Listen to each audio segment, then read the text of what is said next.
The chandeliers above Buckingham Palace's East Hall shimmered like glassy constellations. Cameras clicked, foreign ministers murmured, and servers floated around with trays of champagne. The event had been branded the Cultural Reconciliation Gala. But to President Ibrahim Traoré, it felt more like a theater of ghosts. He walked in dressed in his signature fatigues, no tuxedo, no ceremonial ribbons, just the plain uniform of a soldier who still remembered the sound of gunfire more than applause. He was a quiet shadow among glittering diplomats and royal handlers. The British press whispered, "Why is he dressed like that?" At the far end of the Grand Hall stood the centerpiece exhibit, a curved wall of glass displays titled Echoes of the Empire, A Shared History. Behind the polished glass, placed under golden lighting, were relics from the so-called British exploration age. Beaded crowns, bronze spears, faded maps, and skulls. Real human skulls. Each one had a plaque beneath it. Unidentified tribal chief, West Africa, Eastern 1892. Ashanti resistance fighter, retrieved 1900. Unlabeled, remains, Niger expedition. One skull had an ivory tooth still lodged in its jaw. Another had a hole where a bullet had split the cranium. They were displayed like trophies robbed of names, of ceremony, of home. Traoré stopped in front of the third skull and stared. He didn't blink. He didn't speak. The air around him seemed too still. Across the room, King Charles was delivering remarks to a crowd of donors and press. His tone was polished, his words carefully diplomatic. Today we gather not only to celebrate our shared history, but to look forward to a new partnership built on trust, restoration, and mutual respect. Polite applause followed. Glasses clinked. An aide gently nudged Traoré, gesturing toward the small podium set aside for guest leaders. "Mr. President, you may address the audience now if you wish." He didn't move. Instead, he turned his eyes to the king, and then back to the skulls. Another pause, and then slowly Ibrahim Traoré walked toward the microphone. No one expected much. A brief thank you, perhaps. Some platitudes about cooperation. That's what the others had given. He took the mic in his hands. The room fell quiet, and then nothing. No words, no welcome, no speech. Just silence. Traoré stood motionless, scanning the audience. His gaze passed over lords, ambassadors, CEOs, and ministers.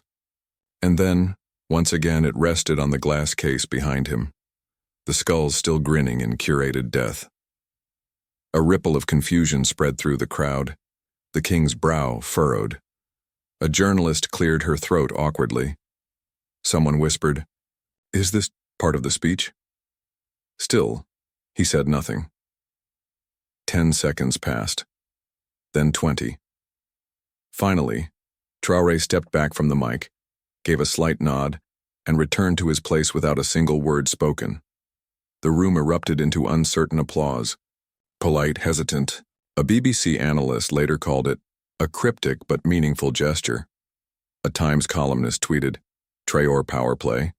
But the African delegation knew what it meant, because Traoré had spoken volumes, not with his voice, but with his refusal to validate the charade. That night, the gala ended with royal dances and soft music. The official program called it a success. Smiles were photographed. Deals were whispered. But back in his hotel room, Ibrahim Traoré sat alone. He took out a faded photograph, an old creased print showing a warrior standing in front of a burning village.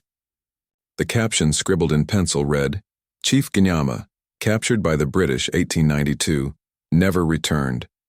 On the back of the photo was a list, handwritten, dozens of names, chiefs, warriors, resistance leaders, all killed, all unburied, all missing. And beneath the list, a final line written in Traoré's own hand, "We will bring them home, one by one, with or without permission."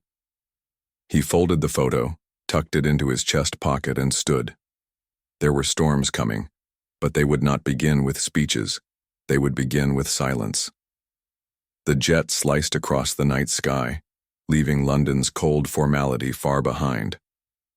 Inside the cabin of the presidential aircraft, the lights were dimmed.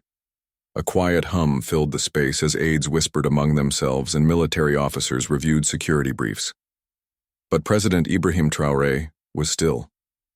He sat in silence, fingers steepled, his eyes fixed on a small object in his lap, a black and white photograph, creased, nearly torn at the edges, of a man who looked like him. The man in the photo wore only a lion-skin shoulder wrap. His back was straight, his eyes defiant, even though the chains around his wrists had already started to rust. Behind him, flames rose from mud brick homes. A British soldier stood smirking to the side. Scribbled on the photo's border in fading ink, Chief Gnyama, captured during the Bulkimde Uprising 1892. This was not a myth. It was family. Traoré exhaled, then tucked the photo away just as Colonel Diarra entered the cabin. "Mr. President," Diarra said quietly. "The elders are gathered at the shrine. They've been waiting for hours." Traoré nodded, already rising. Hours later, outskirts of Ouagadougou, Burkina Faso. The air in the sacred grove was thick with incense and earth. Dried leaves rustled above. Firelight danced across. Ancient faces. 7 elders sat around a clay pot filled with water. Among them was Mabinta, the oldest griot in the province, wrapped in cobalt robes and clutching a staff carved with symbols no one could read anymore. Her eyes were milky with age, but they tracked Traoré with unmistakable intensity. "You saw them," she said without introduction. Traoré lowered his head. "Yes, lined up behind glass, labeled like museum pieces." A pause. "Did you recognize any?" another elder asked. "I recognized the silence," Traoré said. "The kind we give the dead when they're not buried." Mabinta stirred the water with a finger. It shimmered under the moonlight. "They never crossed over," she whispered. "Those warriors, they're trapped. Bones without rest, names without tongues." She extended a shaky hand and dropped something into the pot, a small cowrie shell. It sank slowly. "Our ancestors are watching," she murmured. In the quiet that followed, one of the younger elders passed a bundle wrapped in goat leather. Traoré untied it carefully. Inside were photocopies of museum records, old British Army journals, photographs, and colonial shipping manifests. He read aloud, 4 skulls recovered from Burkina Faso, documented as hostile tribesmen. Dated 1892 to 1894, transferred to the British Museum in 1901, later loaned to the Royal Anthropological Society. Current status, on display, Buckingham Palace Cultural Collection. Another paper followed. Expedition to pacify natives, 21 executed, most bodies left unburied, 2 transported as medical samples. There was a long, heavy pause. "What does Britain say now?" Mabinta asked softly. Traoré clenched the edges of the paper. "That these are just relics, that they belong to humanity's shared heritage." Mabinta's voice cracked like dry wood. "Shared, but not returned."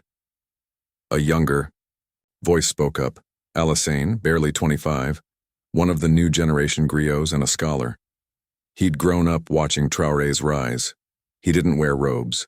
He wore a hoodie that read, "Africa was never lost, it was stolen." He held up his phone. "Mr. President, look at this, it's going viral." The screen showed a tweet, a photo of the skulls behind glass, side by side with the image of Chief Nama in chains. The caption read, "Would Britain keep Churchill's skull in a case and call it art?" Retweets 88,000, likes 210,000. Hashtag Return Our Bones. Traoré stared at the post. "This isn't just about museums anymore," Alassane said. "It's spiritual, but it's political too. The youth are watching. They're angry." Traoré stood. "Then we do not speak to Britain next," he said. The elders looked up. "We speak to Africa." 2 days later, African Union headquarters, Addis Ababa. The room was packed. Ambassadors, cultural ministers, press officials. No one knew what Traoré was going to say, only that something was coming. Instead of a speech, he played a short video on the giant screen. It opened with the skulls on display, then cut to a montage of West African children being taught in classrooms without windows, elders praying over dry ground, and finally, a shot of a child pressing his hand to the glass at the British exhibit. A voiceover. They called our grandfathers savages, then took their heads as souvenirs. They called our land poor, then filled their palaces with its gold. They say it's all in the past, but the past is still in their museums. Silence. Then Traoré took the podium. In 1892, the British murdered our resistance chiefs and shipped their skulls home. Today they show them off as cultural artifacts. He held up a printed copy of the museum's official label. Unidentified tribal chief, West Africa. They erased the names, they erased the graves, but we remember. He paused. Then, clearly and without hesitation, he said, "We are giving King Charles 30 days to return the remains of our ancestors. If not, then we will come for them, peacefully, but publicly, and we will not ask again." That night, the internet broke. Return Our Bones was trending in 22 African countries. A Ghanaian rapper released a freestyle, "Give back the bones, or we take back the throne." A Nigerian bishop called it a sacred demand. Even a British MP tweeted, "We must confront our colonial past honestly. Respect is overdue." And somewhere in London, a red box marked "Palace Briefing Urgent" landed on the desk of a man who once believed this was all just ceremonial politics. Back in Burkina Faso, Traoré stood in front of a village gathering. A boy raised his hand. "Sir, what happens if they don't return them?" Traoré looked out across the children seated on dusty ground. "Then we return their silence with footsteps." He stepped down from the stage. The boy stared after him, whispering to his sister, "He's not just a president. He's walking, like he's carrying their bones already." The letter was written in plain language. No diplomatic riddles, no performative titles. Just the truth, in black ink, on official state letterhead bearing the seal of Burkina Faso. To His Majesty King Charles III, we respectfully demand the immediate repatriation of the stolen human remains of our resistance leaders, including Chief Ganama and others housed under British royal collections and colonial museums. These are not relics, they are our ancestors. Return the skulls, publicly, with dignity, within 30 days. Failure to comply will lead to coordinated nonviolent actions across the continent and international pressure campaigns. This is not a threat. It is a promise from the living to the dead. Ibrahim Traoré, President, Burkina Faso. The envelope was stamped, sealed, and handed directly to the British ambassador in Ouagadougou with no press conference. No theatrics. But the storm would come anyway. Day 1. British Embassy. Ouagadougou Ambassador Whitmore read the letter twice before looking up at his aide. "He's serious," he muttered. "He actually signed it." "What do we do?" the aide asked. Whitmore sighed. "We delay, like always." Day 3. Palace Briefing, London, inside. A tight oak-paneled room at Buckingham Palace. 6 officials from the Royal Collections Trust sat facing a long table. At the head was Lord Devonshire, the monarch's senior cultural advisor. He pinched the bridge of his nose. "This again?" "He's not asking," one of the aides corrected gently. "He's giving a deadline." "And what if we ignore it?" The room fell quiet. A junior staffer hesitated, then opened a laptop. "Sir, the situation is escalating online." She clicked play on a trending video. Clips of African children praying beside mock coffins labeled "Still in London." Protesters in Ghana holding up signs, "Give us our dead." An elderly woman in Togo saying, "They buried their kings, let us bury ours." Another clip, a famous South African poet reciting over haunting drums. "They called them skulls. We called them fathers. They called them exhibits. We called them breath." Day 5, the leaked letter. The British Crown never replied. But someone, somewhere between desks, leaked the letter. First, it appeared on an anonymous Twitter account with the caption, "He gave them 30 days. Within hours, it exploded." The letter was translated into 12 African languages. A Nigerian news outlet printed it across its entire front page. TikTok creators dramatized it with voiceovers, traditional music, and slow-motion shots of Traoré walking silently through dusty fields. A Pan-African activist collective posted, "Europe spent centuries stealing our bodies. Now one man gave them a deadline. The countdown has begun." The comments were electric. "No president has ever spoken like this. It's not politics. It's ancestral. 30 days or 30 million voices." Depoir 10. Western media response. The silence in London shattered. The Guardian published an op-ed titled, "Does Britain Still Own Its Ghosts?" CNN ran a panel with African historians explaining the brutality of colonial anthropology. Al Jazeera covered student protests outside British embassies in Senegal, Kenya, and Nigeria. Still, no formal word from King Charles. And yet, everywhere, his name was now being spoken alongside words he never expected. Bones, skulls, theft. Day 15. Inside the British Museum, two curators stood quietly before a dusty display labeled "Specimens of West African Resistance." The skulls sat inside glass cubes, cleaned, catalogued, numbered, but dead. One curator whispered, "They're not exhibits anymore. They're evidence." Of what? She looked up. Of what we were. What we still are, maybe. Day 18. Africa responds in Mali. A caravan of elders carried symbolic clay urns through the capital with signs, empty like the graves of our ancestors. In Benin, school children painted murals of warriors with golden crowns, skulls. Beneath and above them a single word, return. In Johannesburg, a hacker collective took down the Royal Collection's website and replaced its homepage with a black background and white text. "You took our bodies. Now we take your comfort." British officials scrambled to issue a statement, but no apology, no commitment. Only, "The matter is under consideration." Traoré issued no new speeches, only a single tweet. "They stole the skulls in silence. We demand them back in unity." Day 23. The call they feared. Late one night, Buckingham Palace received a private diplomatic call from the African Union. This was not a threat. It was a list. The countries now supporting the repatriation demand had grown to include Ghana, Mali, Nigeria, Senegal, Ethiopia, South Africa, Chad, Democratic Republic of Congo, Cameroon, Zimbabwe. The letter was signed by 17 African heads of state. Its last line read, "The ancestors are patient. We are not." Day 26. The royal denial. The UK finally responded, but not through the king, not through Parliament. Instead, a spokesperson issued a one-paragraph statement to the Telegraph. "We reject the framing of historical artifacts as political weapons.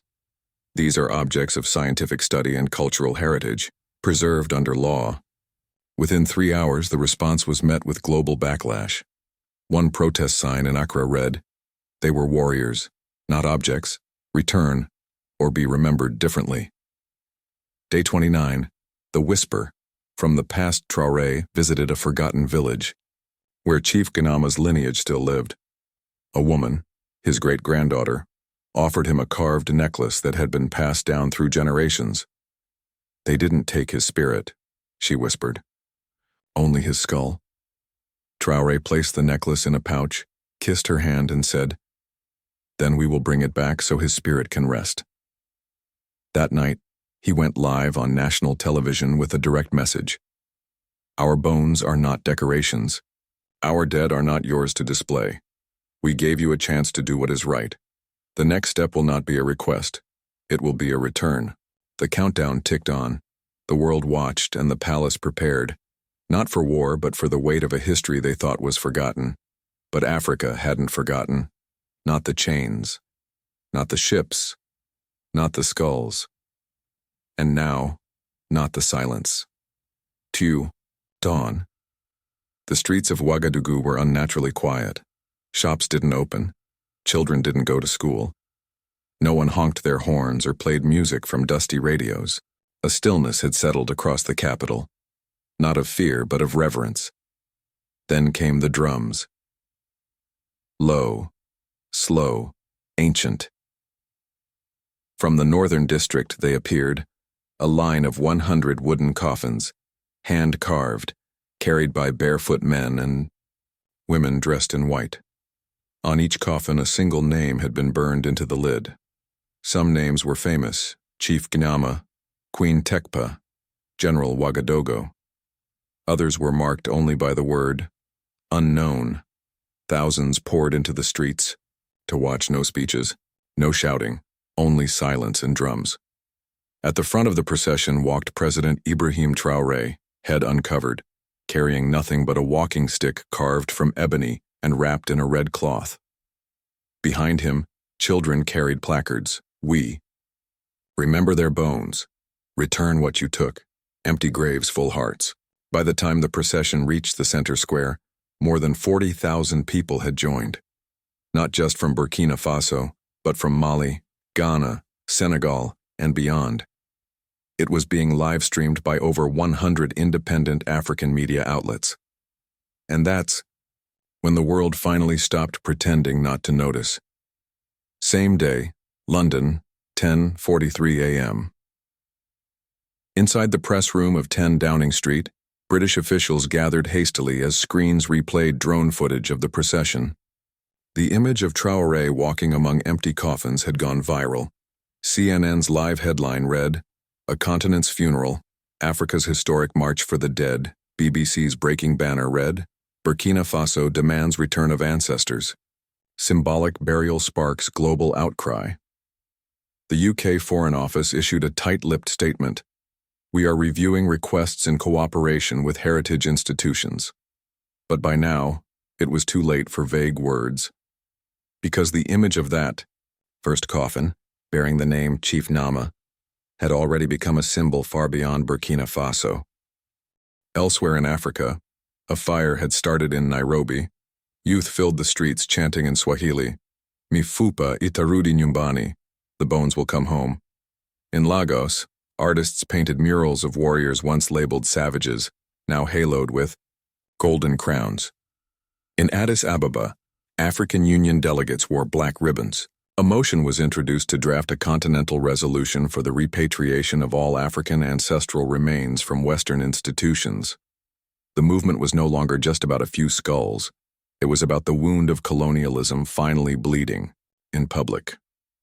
Back in Ouagadougou, the ceremony begins. By midday, the coffins had been arranged in a perfect spiral in the main plaza, each pointing toward the presidential palace, symbolizing the return to ancestral authority. Traoré stepped onto a simple wooden platform and spoke without a mic. "These coffins are empty, but not hollow. They carry grief, memory, rage. They carry the names we were told to forget. And today, we remember them aloud." A chorus of children began reading the names, slowly, clearly. With each name, the crowd responded, "Present." "Chief Wema?" "Present."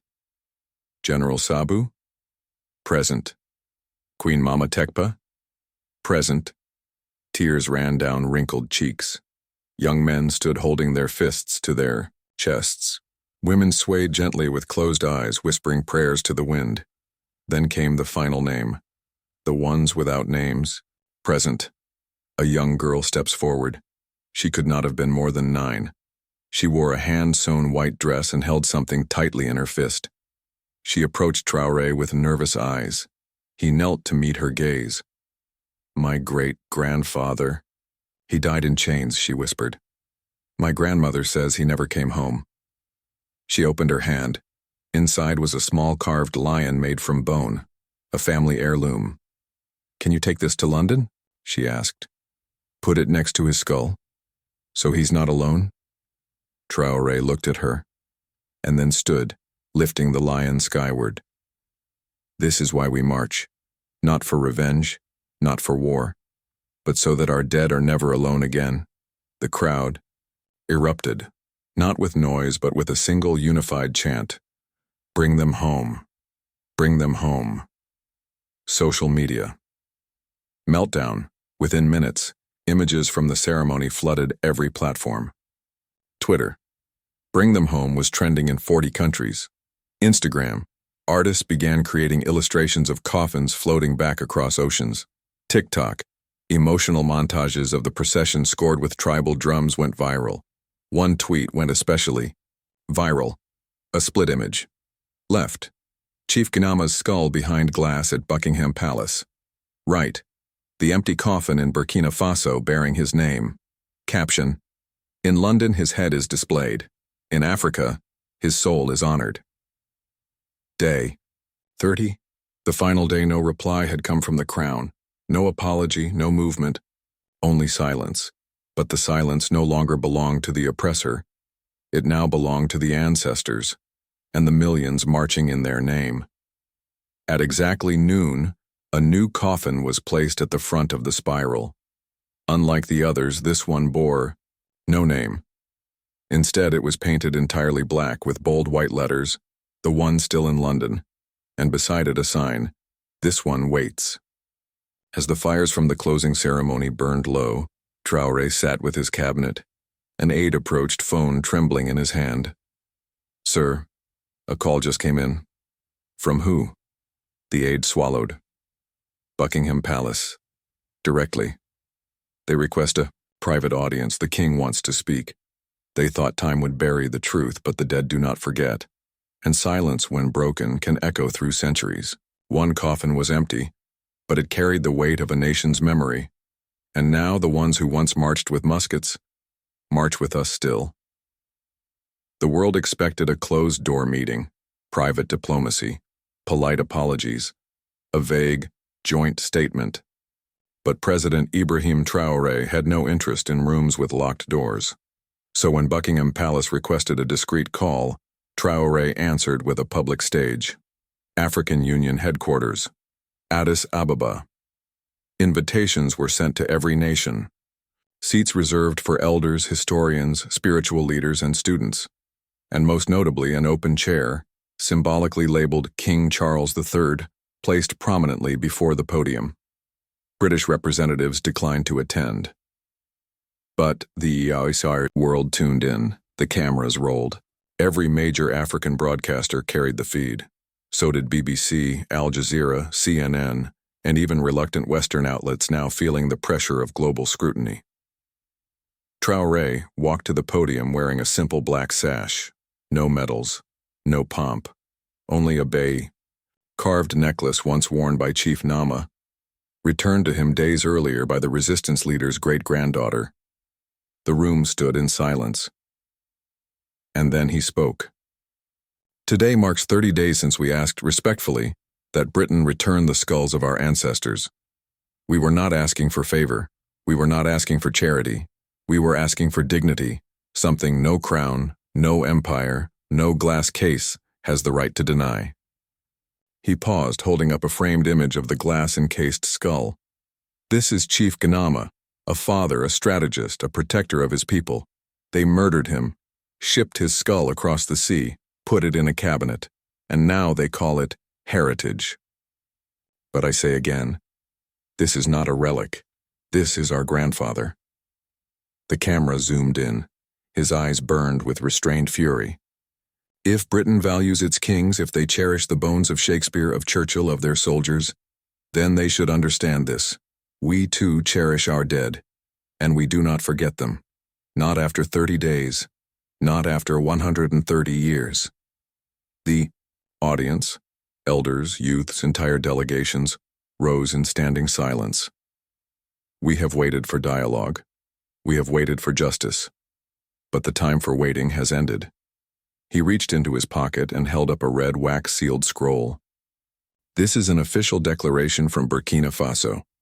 If the skulls are not returned within the next 7 days, we will file a motion with the International Criminal Court to classify the retention of ancestral remains as a crime against humanity. We will call for sanctions, for protests, for cultural boycotts, and we will not stop until every bone comes home. The room erupted. This time, not with silence, but with thunderous applause. The fallout was immediate. Protesters, gathered outside the British Museum carrying handmade skull replicas and signs that read, "Dead but not displayed. This is not your story to tell." Traoré spoke for millions. An open letter signed by 200 academics, artists, and MPs demanded immediate repatriation of African remains. A fiery editorial in The Guardian read, "If King Charles seeks moral leadership, this is his moment. Skulls are not trophies, they are people." On the sixth day, with only hours before Traoré's final deadline, an emergency meeting was held at Buckingham Palace. The mood was grim. The Royal Collections Trust had been receiving death threats.